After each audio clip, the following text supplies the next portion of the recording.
whenever you're teaching kids, especially after a long vacation like this, it tends to be stressful. Most of these kids forget basic things they know. They're either forgetful, or most of them don't even remember. Some of them are even distracted. So it really takes a lot. So firstly, that first week usually is like revision week, a week for them to be up and doing, you understand me, like revive the brain, make them active, make them vibrant. And because of the long vac, if you're a good teacher, you should know you will not engage them much because they'll get tired. All through the holidays, they were resting at home, watching cartoons. They weren't reading or anything stressful. So I made it a fun class, question and answer. We spoke. I asked about their holidays, how they were doing. So gave me really interesting things they did. And most of them traveled home for the Christmas season, so there were stories to tell. I told them about I didn't travel, I was at home. We exchanged stories. So we now went back to the basic thing why I came for my class that day. I gave them a scheme of work, so we know how to do.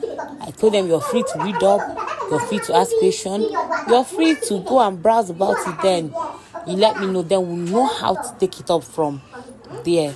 It was actually a very interesting class, most especially because I didn't even know I would miss these kids this much, but to a funny extent, I did. You understand me? Because for teaching someone, being in someone's space for like 3 to 4 months, now you get used to them to a point.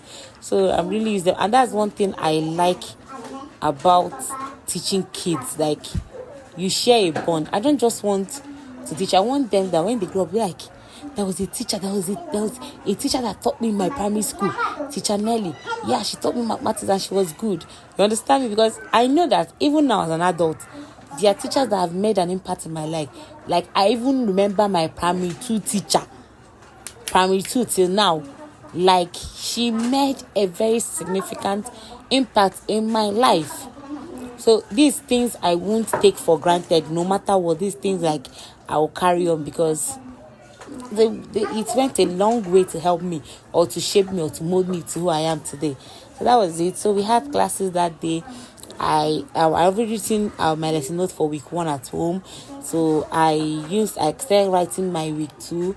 I marked books. I marked their resumption test. Yeah, I gave resumption test that day. Resumption test is just like a 5 question on what they did the previous term. So just pick things to talk about. It wasn't really anything serious. And that day I really had to go and visit my best friend. Yeah, I wanted to give her something. Yeah, I had to drop off something for her filled with vibes and fun. So at the end of the day, it was okay. So I let her went to see my friend. That should be about 3 p.m. that day. You see us now, fine girls, no people. So please like, subscribe, comment, and share. Bye.